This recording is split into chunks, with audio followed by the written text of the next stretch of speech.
In the book of the Hebrew Bible, I want to go to Job, chapter number 1. Job, chapter number 1, starting in verse 1. I want to read down to verse 5, then jump down to verse 13, and read down to verse number 12. Job, chapter 1. Starting in verse number 1, and I'm reading from the New Revised Version of the Bible. You shall have found this safe man and stand here. There was once a man in the land of Oz, whose name was Job. That man was blameless and upright, one who feared God and turned away from evil. There were born to him 7 sons and 3 daughters.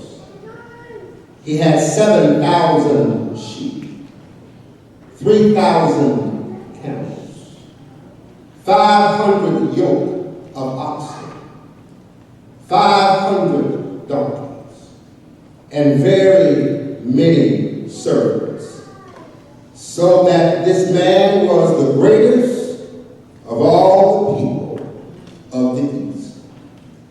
His sons used to go and hold feasts in one another's houses in turn, and they would send and invite their 3 sisters to eat and drink with them. When the feast days had run their course, Job would send and sanctify them, and he will rise early in the morning and offer burnt offerings according to the number of them all. For Job said, "It may be that my children have sinned and cursed God in their hearts." This is what Job always be. Verse 13. One day when his sons and daughters were eating and drinking wine in the eldest brother's house, a messenger came to Job and said, "The oxen were plowing, and their donkeys were feeding beside them, and the Sabians fell on them and carried them off, and killed the servants with the edge of the sword. I alone have escaped to tell you." While he was still speaking, another came and said, "The fire of God fell from heaven and burned up the sheep and the servants and consumed them. I alone have escaped to tell you."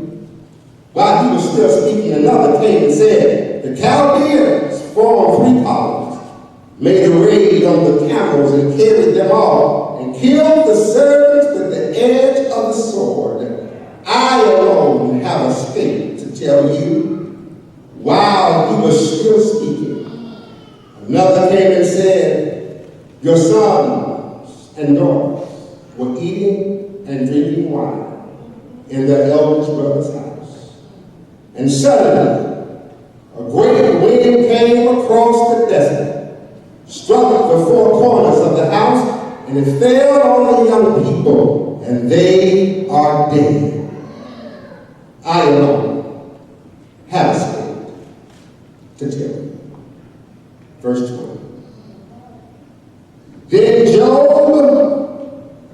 arose, tore his robe, shaved his head, and fell on the ground and worshiped.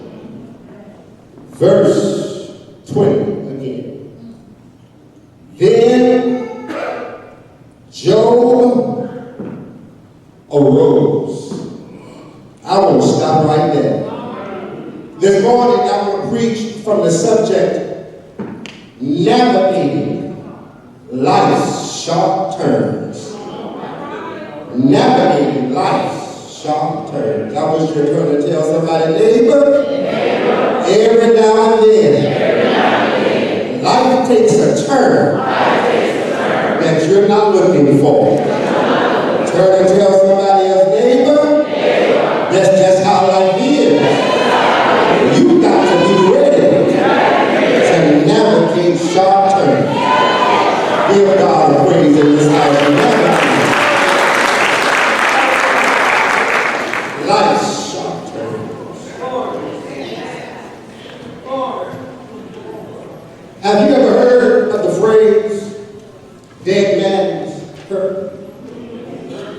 Jay and Dean popularized it in their hit song from 1964. Some of y'all are old enough to remember when that song was playing on the radio. For those young folk who don't, the words went like this. I was cruising in my Stingray late one night when the XKE pulled up on the right.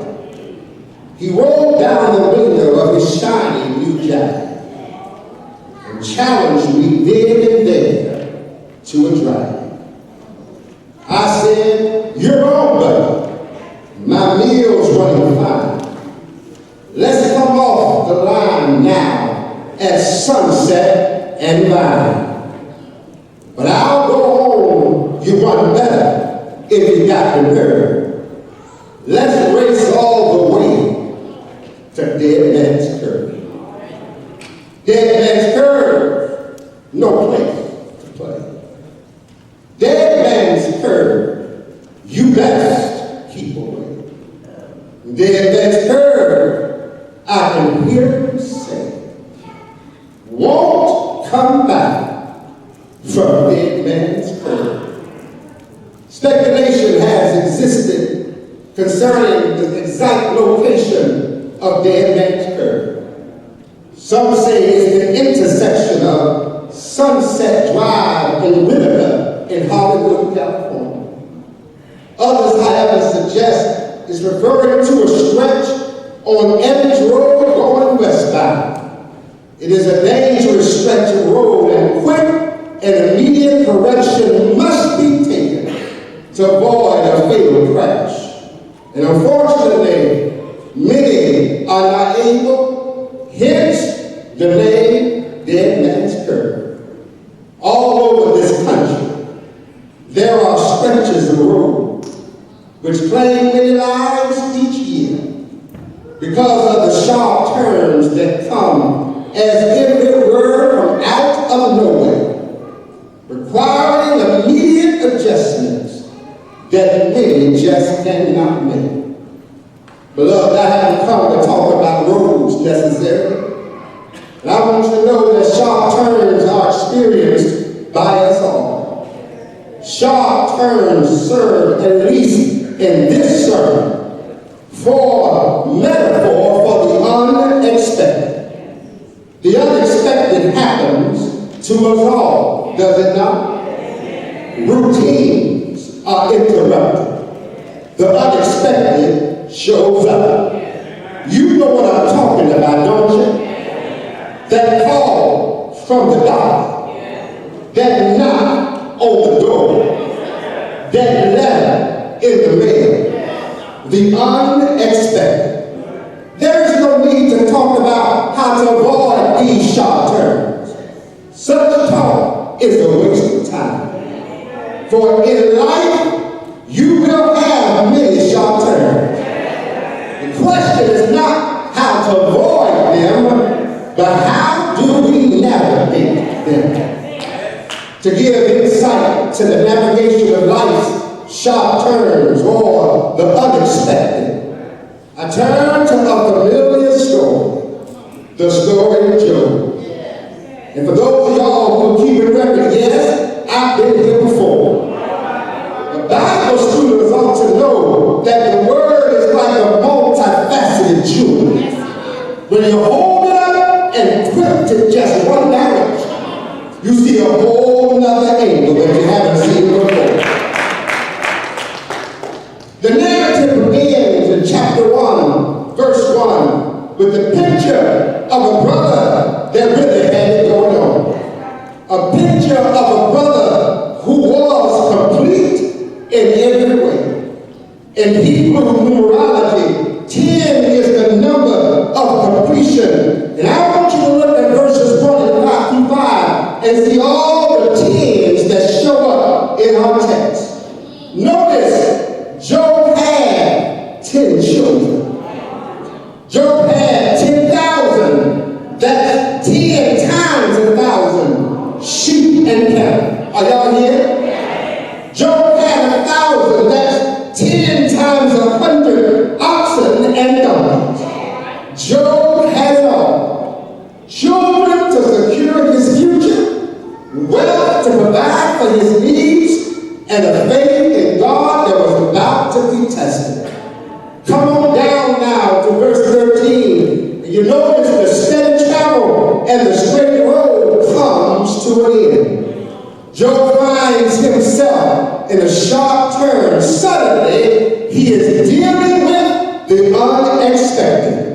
Look at the beauty of the verses we're studying. 4 servants come with 4 messages, and with each message, the turn gets sharper and sharper.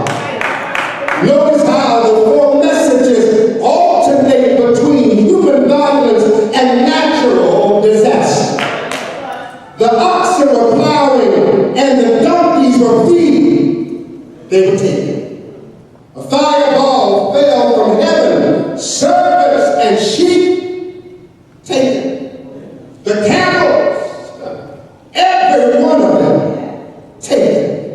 And then lastly, almost to add insult to injury, the worst and the sharpest of all turns, his children, all 10 of them, were taken. Look at the numbers in the text. 1 man, 10 children, 11,000 animals, preach boy, 4 messages, 2 acts of violence, 2 natural disasters, and all of that in 1 day. Job found himself in a sharp turn, the unexpected, the unimaginable, the ununderstandable. What will Job do? How will Job navigate? Or better yet, will Job even attempt to navigate? Because some of y'all know that sometimes when the road gets this sharp, you rather crawl up in a corner and call it quits. What will Job do? Is there anybody here that ever felt like Job at one time in your life?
unacceptable, the unbelievable, the unimaginable has dropped on us like the donkey stealing Sabians and the camel stealing Chaldeans. It feels like fire from heaven and a great wind across the desert. We're trying to navigate life's tough times. We need to find a way to hold on.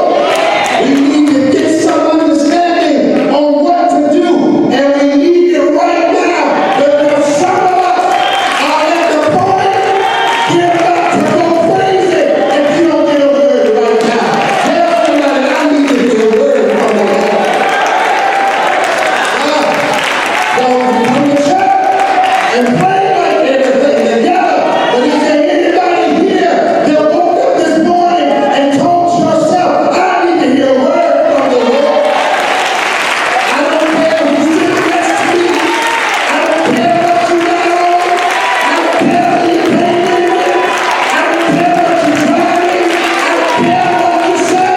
I'm coming to hear a word from the Lord. I'm giving you the unexpected.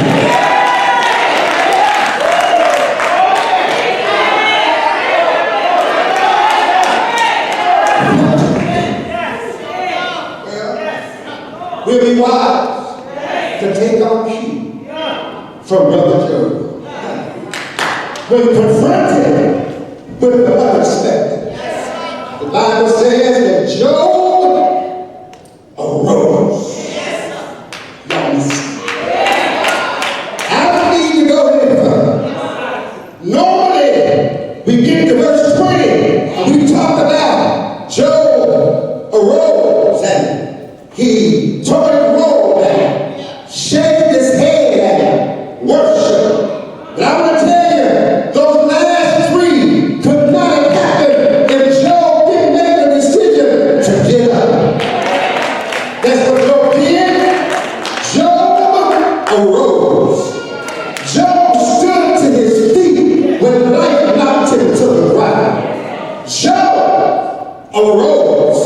In the Hebrew Bible, the word arose means to persist, to stir up, to move from inaction, to endure, to rise up, to confirm, and move out of a condition. Job was hit with a sharp turn, and Job did not stay on the ground. Job arose.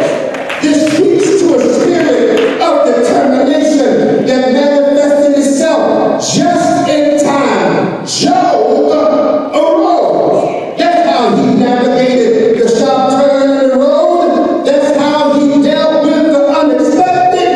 And this is how we are called to deal with it as well. When we find ourselves in one of life's sharp turns, get up.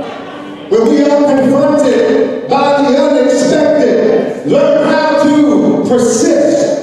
When we find ourselves confronted on fear, for fear of our life, we need to learn how to endure. When we have been knocked down by sharp turns, I dare you, make up your mind to rise up. When everything in us tells us to crawl in our beds, turn off the lights, and take the fetal position, I declare it's time to get on your feet. And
is the ultimate sign of victory.